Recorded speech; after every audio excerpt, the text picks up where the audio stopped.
So you're thinking about moving to the Oregon coast and you'd like a little bit of acreage. In this video, I'm going to show you where you're most likely to find it. I'll talk to you a little bit about property types, prices, and everything you need to know living on a property like this and how it's going to be different than other properties, especially along the Oregon coast. All that starts now.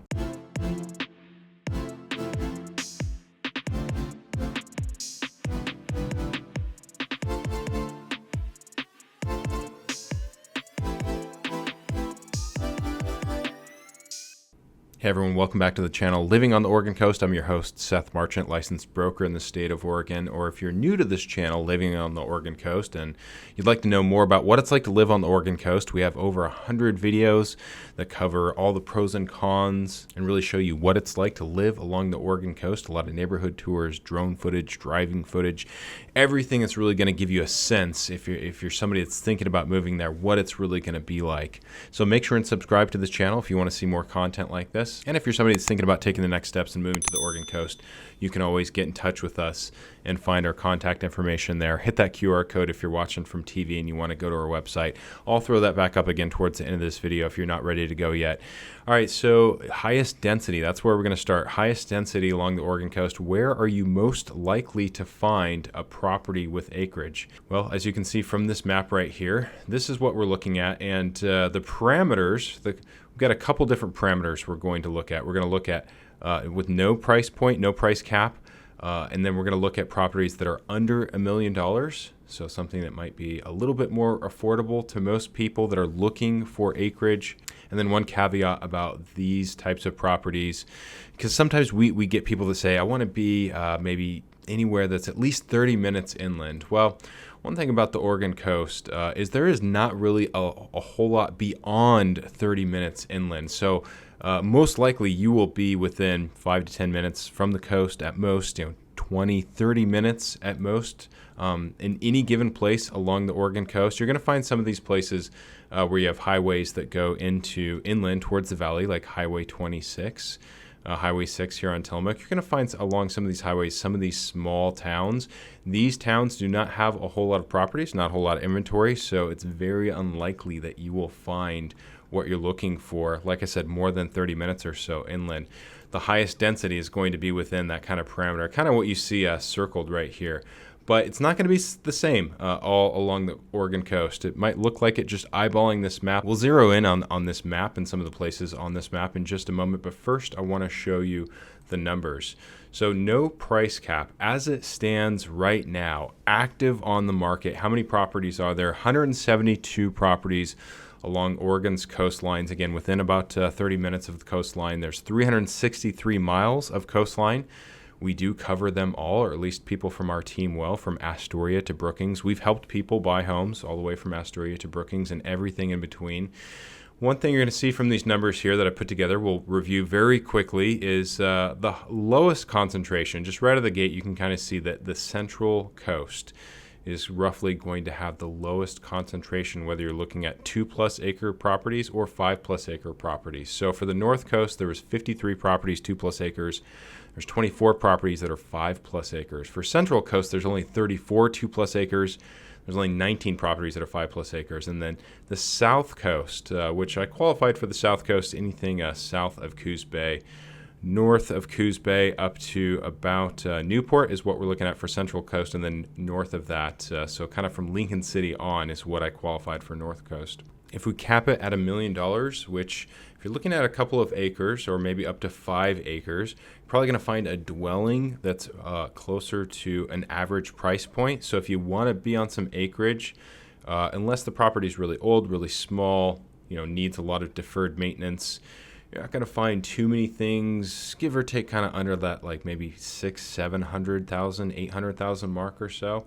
Anything once you start getting below $500,000, definitely going to be getting into properties that either have a dwelling that's like a tear down or that's going to need a lot of work. For the most part, prices are going to be very similar along the Oregon coast. There will be some differences. I'll get into those in just a moment. But for all the people that are listening rather than watching this, capped at $1 million right now, there's 125 properties with 2+ acres.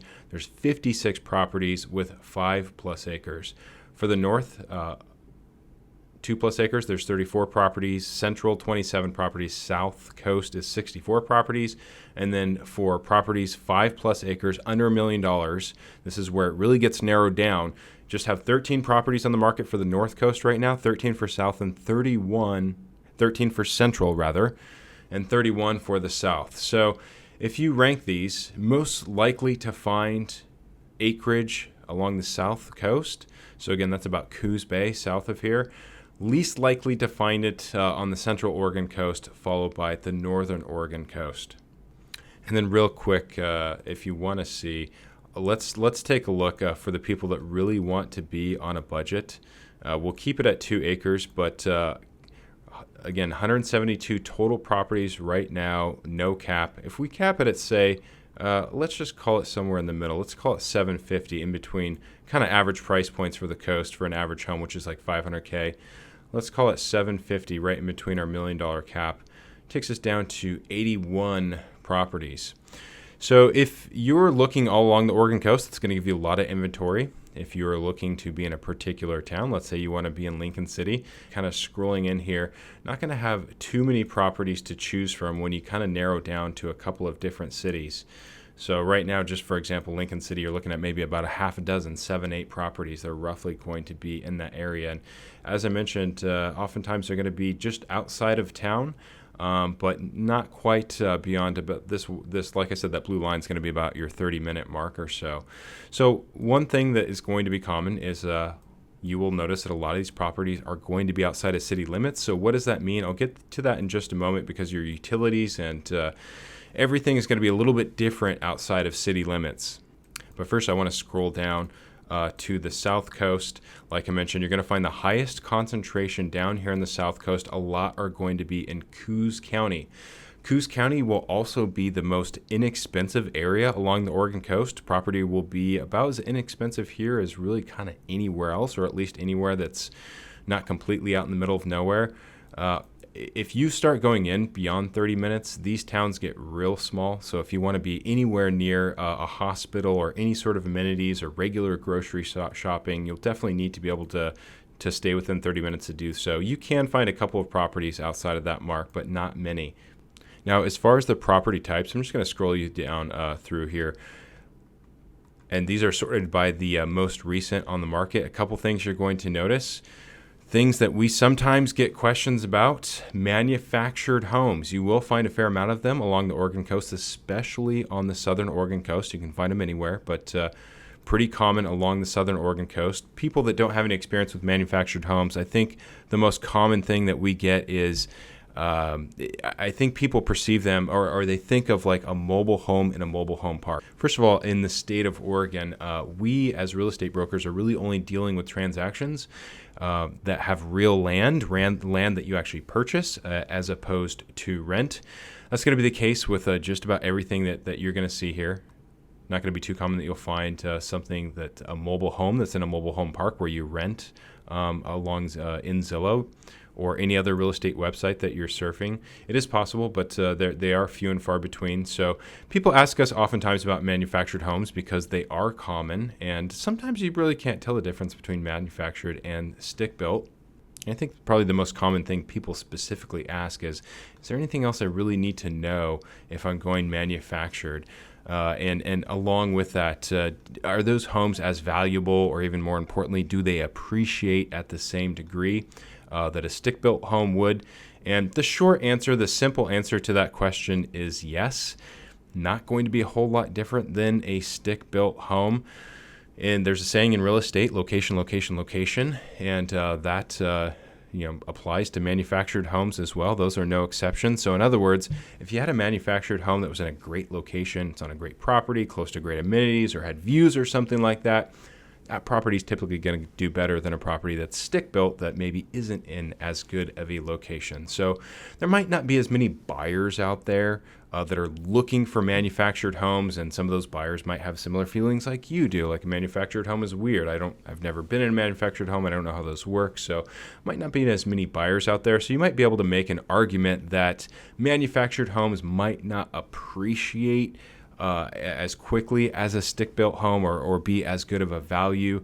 But I would say it's going to be more important the property that the manufactured home is on. The location is going to be more important. And you're never going to find two pieces of property that are identical.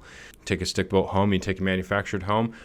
Regardless of where they're sitting, they're not going to be sitting on the same land. So there's always going to be some difference between those two properties. No two properties are alike. Real estate is non-fungible. Now, another thing that you're probably going to notice just scrolling through here is that a lot of these properties are going to be older. Not going to find a whole lot of new construction on 2+ or 5+ acres along the Oregon coast. So be ready for that. Be ready for something that might need a little bit of work. So what do you need to know if you're going to have a property like this? Well, you're not going to have city utilities. You're going to have a septic tank, which sometimes it feels like we get the same reaction sometimes with septic tanks as manufactured properties that, people that aren't familiar with these type of properties, they always just think it's a weird thing. It's just such a foreign thing.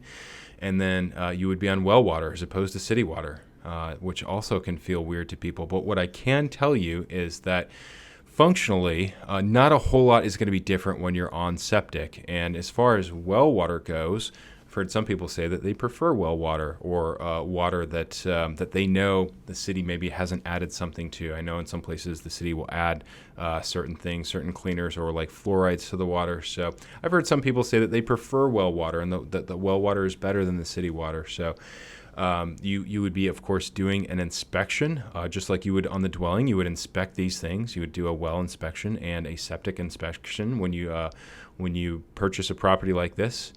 You're also going to be testing or requesting that the seller test the water so you can see that the water is good and there's nothing wrong with the water. So just kind of on your day-to-day, you're not going to notice the difference having septic or having well. But over the years, there are some maintenance things that you want to be aware of. Septic tanks typically need to be pumped about every 3 to 5 years. Depends on the size of the tank and how many people have been using the systems that are using the septic, the toilets. What you're putting down the toilets, for example. But typically you're pumping every 3 to 5 years. How much does it cost to pump a tank? It could be $500 to $600, maybe $700 for about an average tank, which would be about 1,000-gallon tank. Septics can cost to replace anywhere from mid to higher teens, like 15, 16, 17,000, up to about $40,000 or $50,000. Just depends on where you have to put the tank, what type of tank you're getting, a lot of details like that. You also can't just necessarily flush everything down your toilet. Not that you're supposed to do that on city, but you want to be especially careful about flushing things like dental products or pet waste, feminine products, baby wipes, stuff like that. They're definitely going to interfere with the system's ability to work and more likely to break down the system quicker when you do stuff like that. So you have to be more cognizant of those things. Anything that actually involves water in your house, sink, tub, any pipe that drains is going to drain into your septic system. So not just the toilets. And then there's probably also a handful of other things to be mindful of, oils, chemicals, paint, things like that might wear or break down the system a little bit quicker. Some counties in the state of Oregon will have septic records that are kept through the DEQ, the Department of Environmental Quality. The only county along the Oregon coast that does that, though, would be Coos County. Now, as far as your well goes, well maintenance, you typically want to have a well inspected. It's supposed to be inspected once a year. I doubt very many people actually do that. Just like a lot of things in your house, you're supposed to kind of check or inspect or check in on about once a year. Most people don't, but that's the recommendation. Same with the water testing, should be tested about once a year. Usually just a couple $100 to test water. Many wells will have, like the DEQ records septic records. The county records well records, so you may be able to access some well records if you're interested in the history of a well on a particular property. If you have to fix or replace a well, big thing with a well, you have a pump that pumps the water up from out the ground into your pipes. Those pumps can be anywhere from $6,000, $7,000, $8,000. If you have to replace a well or just dig a new well or add a well, perhaps you're buying some property and it doesn't have a well, could be anywhere from $40,000 to $50,000. Not cheap, so it's definitely going to be tens of thousands of dollars to do so. So if you buy a property with these things, you will most likely, we will request a inspection for those things. Don't recommend that you skip that inspection. And for all you people, for everybody watching right now, I'm sure some of you are also looking for land to build on, which in a lot of cases along the Oregon coast, if it's going to be a couple acres, again, you're not going to be connected to city utilities. So you're going to be most likely, you're going to have to be on septic or well water. And then the other thing for all of you people that are thinking about building, you may have to run electric fairly far, just depending on how much acreage you're talking about and where the dwelling's going to be. And electric can be very, very expensive. So that's another cost for you people thinking about building. If you are thinking about building too, by the way, my biggest tip for you, especially along the Oregon coast, find a builder. We can help you with that. There's not a lot of builders. Some people are sourcing builders from inland towards the valley from places like Portland, Salem, Eugene, Medford, but it definitely helps to connect with a builder when you are looking at buying land. We can help you with the land purchase and everything you need to know, but a builder is really only going to be able to tell you if you can build the type of property that you want, where you can build it on the property. A lot of this land along the Oregon coast is rugged and it's going to be sloped. There's not a whole lot of flat land typically, or at least you're not going to have acres and acres of flat land, so you can't just build anywhere on the property. We're going to be able to tell you if you can build on the property and roughly what type of structure that you're going to be able to build on the property, but only a builder can really weigh in as to those very specific details. All right, so I hope that helped you get a better idea of where you can find acreage, what you're kind of looking at if you do buy a property like that and you haven't lived on a property like that before. I'll whittle this down to 500K and take a real quick look here before we go. Let's see, about 28 results right now under $500,000 that are on at least 2 acres.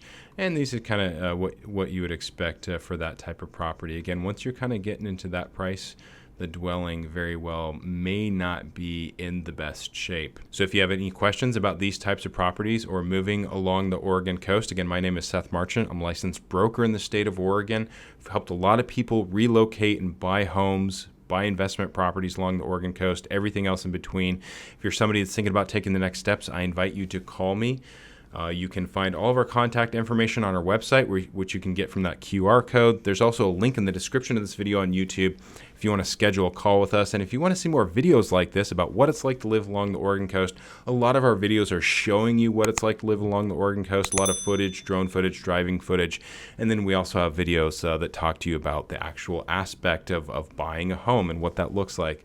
And if you want to know more about that process, definitely schedule a Zoom call with us. If this video helped you, give me a thumbs up. Lets me know I'm doing a good job. Feel free to comment below if you have questions or comments. And if you want to see more videos like this, make sure and subscribe to this channel. Until next time, take care, everyone.